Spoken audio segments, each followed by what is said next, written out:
In this video, I'm going to show you guys my loadout and kind of give you guys some tips. Now, I'm not the professor of all things loadout related or anything, but from my experience, it is good to have a loadout that you can work with and kind of minimize what you have in a backpack depending on what you are doing. Now, if you're basically assigned to something like short-term contact patrol or something where your main goal is short-term engagements with the enemy, and like you're going to be out for 8 hours, and everything's going to be different. But this configuration is basically a light infantry version of what you can expect to have to carry, or something that you'll want to carry in order to sustain yourself. Now, of course, you can omit certain things and you can redistribute and stuff like that, but one of the reasons I like the British belt kit system, at least this webbing that's everything sewn on, is it gives me the capability of carrying all my stuff without needing a backpack that kind of makes things awkward and you don't really get the right size pack or anything. Now, of course, some people like camelbacks and yada yada yada, so redistribute and do what you want, but think of everything as kind of a representation. But anyways, let's go ahead and start. So there's different things that you want to have in your system, and of course you need a defensive element. That would be ammunition, which isn't displayed here, it's in the pouches here, and that ammunition would basically be this right here. I have the Tavor 7 and I can hold 25 round magazines, and each one of these can hold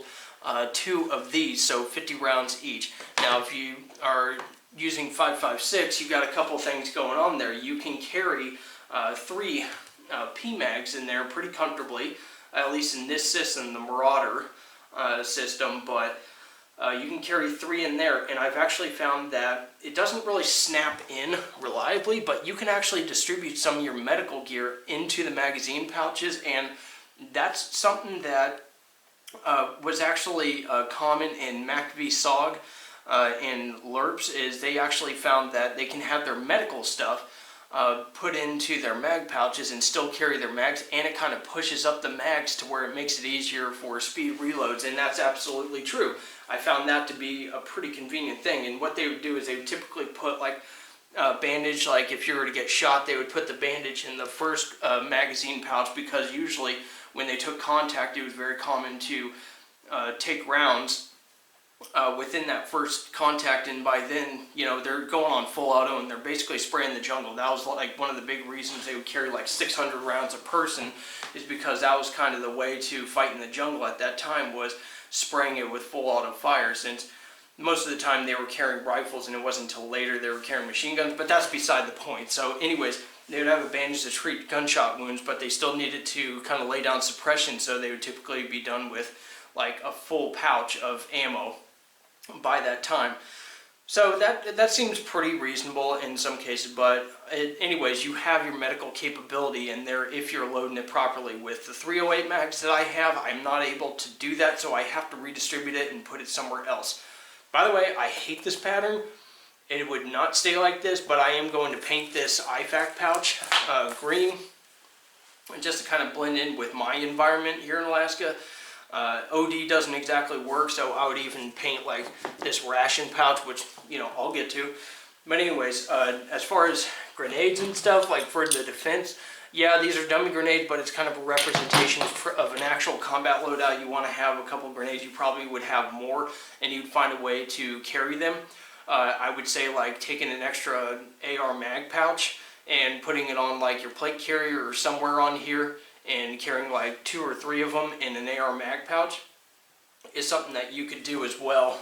So give them good retention and prevent snagging or anything like that. But anyways, moving on, you have the defensive aspect where you are carrying enough ammo to last a good amount of time. I'm able to carry at least 200 rounds on this belt, plus some ammo. I'm able to put some in the utility pouches if I need extra. If this would be an independent this would be basically my island to do everything, and I wouldn't need a day pack. If I was expecting that I could get in contact and I could possibly be put on my own because I wouldn't have a QRF element and I might be pinned down and have to fight my way out or wait until nightfall to get out. That's very likely, and that has happened before, so that would be the contingency this would be for. So that's just a tip, is to pre-plan these kinds of things and understand the likelihood. Now, the next thing is, I already touched on medical. I recommend that you be a little realistic with what your medical stuff will kind of look like and stage things accordingly. On my person, I would have tourniquets. And while that tourniquet is holding everything, you should be able to pull out your IFAK from basically the top of the pouches. I recommend to have it on the top of one of these pouches. If you go with something that's like a belt kit or a utility pouch or whatever, have this at the top, because the likelihood of you needing it in a hurry, you don't want to have to dig through things to get to it. So anyways, have it in something that you can grab everything and you're not pulling out one piece at a time or having to find it, especially in the dark. You can feel these things inside the pouch, but you're only reaching in one area for all of it. So anyways, I have a variety of things to treat gunshot wounds and different things where you're bleeding or whatever, but I also have a heat blanket, because that's something that can happen with loss of blood, is loss of heat as well. So having a heat blanket is something that I would recommend having. So anyway, that's something to keep in mind, but it also has other purposes as well. So the next thing is water and food. Let's face it, you have to have water. Now, if you want to have a Camelback and just put it on the back of your plate carrier or on the back of this, then that's fine, whatever. But I do it by canteens. They're easier to fill up. You can actually sanitize them, and you can drink directly from them and a Camelback with one of these things. It's kind of like a life straw, but it works for a Camelback. It has, and you can drink straight from it. It has filters in there, carbon filters, cotton filters, and all that other good stuff. It can filter out most stuff, but you still want to be able to purify your water. Canteens help control that with the quantity. So 2 of these inside each canteen. Let it sit for about 4 hours, and you should be good to go. That's why I like redundant systems. I don't want all my water in one source like a Camelback, especially if you're trying to filter out water. If you're humping for 4 hours, then you'll want that water on quick supply. That's why having, one that you use, and then when that's up, you have another one that's good to use while this one is getting purified and sanitized. But that's why you also have a backup, so you can drink straight from it instead of sanitizing it and still having to use this anyways. This is just an emergency if I can't wait. So anyways, now the food aspect, I like to have snacks available. I would typically have something like this on my person. This is about 400 calories, a Mayday ration. They last about 5 years, and they're not bad. They're shelf stable. It's got a lot of vitamins to sustain you. And I also have this 3,600 calorie one, which fits in one of these pouches and still has plenty of room left over for this whole section right here. So anyways, I would have one of these, and 3,600 calories is well enough for a day, and might actually, with everything else, the food related, it might be enough to actually have excess calories depending on what you're doing. So this is a great thing to have. In my experience, I definitely want to have food to replenish, and the food that has vitamins. It's not just empty calories with a crap load of preservatives like MREs. So the next thing is navigation and observation gear. I would have that on my person. So if I'm taking this off and I'm at an ORP, or not an ORP, but an OP, an observation post, I'm probably going to take this off or whatever, but I want it on my person. I don't want to have to go into any pouches in order to get it out, so I would have that on my person. That's not included here because I'm only including stuff that's actually in the system that you take on and off.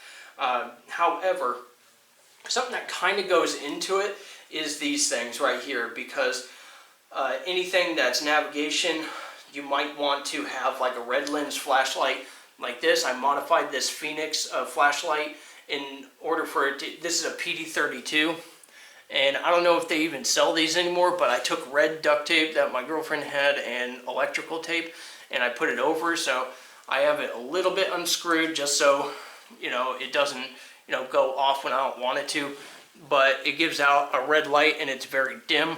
So I have this over it, and I wouldn't recommend anything that's stronger than, 200 lumens or whatever. This is a variable, so I actually have it on like basically the 5 lumen setting, or the 10 lumen setting, whatever is the smallest, maybe 50 lumens, I don't know.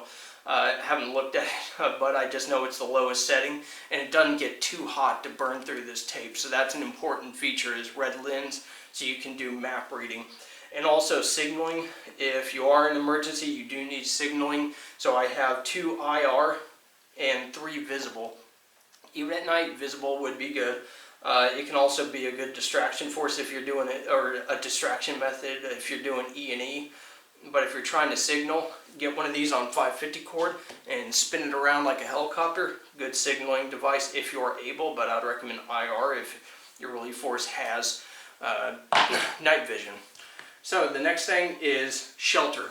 If you are doing an E&E and you are going to be there overnight, you do still want to be protected from the elements. If you're doing a 50-50 or something like that, something very lightweight but still prevents moisture from getting to your body could be very beneficial. So I recommend a poncho that is good in camouflage. You could just do OD green if you want to, but it is what it is. It's so lightweight, it's very compact, so it doesn't really take that much. You could have this on the outside of your kit, on your lower back or whatever. I could actually strap this up because I do have retention strapped here, and I might end up doing that in the future, but it's not really needed. I can actually fit it in the pack or in my system without needing to strap it on. But I do have electrical tape where I could tape this up, and then 550 cord to kind of thread it through the little loops. So that's another thing about the belt kit that's pretty cool. But even if I don't want to use these loops, I could attach it,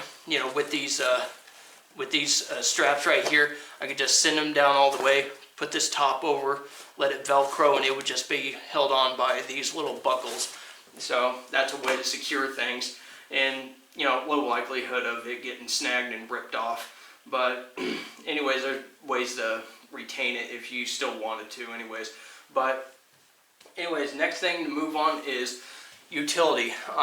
Over time, electrical tape can wear out, and electrical tape is a very good way of taping things up. For example, rations. If I open this, there's going to be a lot of crumbs and crap that could come out of here. One thing that is also good to have is probably like a Ziploc bag for waterproofing or something like that. Do an electrical tape wrap and then put this on there, and then electrical tape, use electrical tape to cinch up all the excess crap. There's ways to kind of take this down and stuff. I have this in a Ziploc bag in case it unfolds to keep it kind of contained and stuff. It doesn't really have a good seal, so I wrap it up like this, and it'll have some kind of water resistant characteristic. And each one of these has drain holes, and they have a water resistant canvas on the inside, so I'm still good there. You want your stuff to be as waterproof as possible, or be in some kind of way that is not really going to it's not going to get affected by water. So anyways, I have some cam cream here. I know some people think, oh, you're going a little bit too ridiculous on that. No, you do want to camouflage yourself, so having that available so you can do up your camouflage periodically would be a good idea, and make sure that it's actually got a mirror on it. It's very important to have a mirror. This could also be a signaling device too, if you understand how to do the signaling in that method. Also, having a knife is very important. You don't understand the need for a knife for, obviously like cutting cord and stuff. It doesn't have to be a big knife. It doesn't even have to be a big folder. Get a tiny Spyderco or something like that just for cutting stuff. Doesn't need to be a defensive knife. That's a little bit different. But anyways, this is all stuff I recommend that you have on a loadout. This is just considerations for all the things that I might need, and I give you guys good scenarios where they might actually be necessary. It depends on your role in the team. It depends on what you're actually doing, what your mission is, and stuff like that. If you have dedicated medical treatment or a medical person, they might be able to cover some of these areas, like have extra bandages, and you just have enough to basically tourniquet yourself and bandage yourself on self-aid. But I have enough to basically sustain myself and stuff a gunshot wound if I need to and stuff like that. I do plan on getting some Celox gauze, because I think that works a little better than the quick clot gauze, basically because it's shellfish based, and it's not trying to work with your blood. So if you naturally have blood that does not want to clot, then you don't have to worry about that possibility, because you might actually develop something where that becomes the case. So I don't want to risk that. I'll just get Celox, which has a higher rate of working. So anyways, I appreciate you guys watching this video. As always, my audience is important to me, but let me know what you think in the comments below. I know that the belt kit isn't exactly that popular, but I've fallen in love with it. It's like the best way to distribute gear. All this, I have it overloaded. Really, I have it as heavy as I can and as full as I can. And with all this weight, it's just a little over 30 pounds, which is a little bit more than I probably would have. Obviously, I wouldn't have these fake grenades with me, but anyways, that's just, it is what it is. Some of this stuff is redundant just to be able to fill up room with stuff that's relatively heavy, and it's just what I use for adaptability to, adapting to the weight and using it.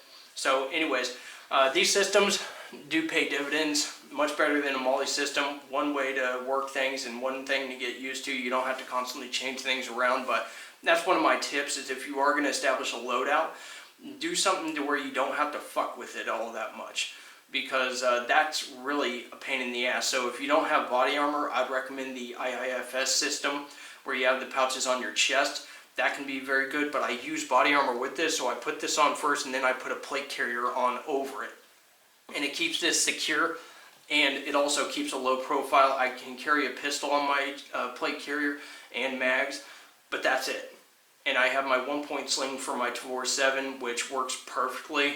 That's another video in and of itself. But anyways, this is my loadout recommendation for something that could be long term. So if you are doing a contact patrol and you want to maintain that contact maybe for 24 hours because you have to stay out there and you don't have a relief force right away, I would recommend something like this.